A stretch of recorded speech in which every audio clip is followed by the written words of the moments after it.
का वादा मिला है, पैसा नहीं मिला है।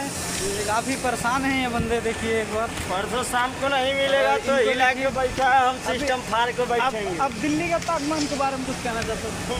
दिल्ली का तापमान, धूप और गर्मी की कैसा लग रहा है आपको महसूस? लग रहा है साला कोई बर्फी से ना आ रहा।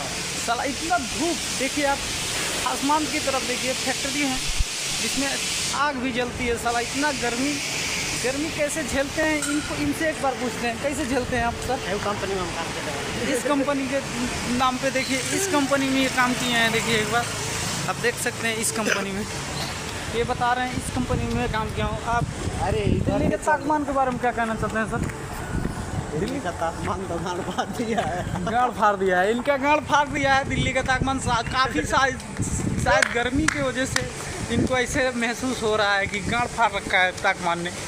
तो हाँ जी, बने रहिए हमारे चैनल पे, देखते रहिएगा अजीबो गरीबो ये चीज़। दिल्ली का तापमान जो हम बताते रहेंगे आपको। इनको देखिए ज़्यादा गर्मी से परेशान, देखिए इसी गुटके के लिए परेशान कैसे रखा। देखिए गुटके, देखिए ये गुटका आप खाते हो तो बताइए, देखा ना ये गुटका। देखिए एक बार, ये गुटका 50 रुपये का मिलता है एक बार, देख लीजिए इसका प्राइस। और ये बंदा है इस गुटके के लिए 11 दिन के बाद ये गुटका इसको मिला है। काफ़ी ढूंढा है तब गुटका का। ये देखिए कैसे हंस रहे हैं, देखिए एक बार, हंसना भी इनका अजीब एक कला है।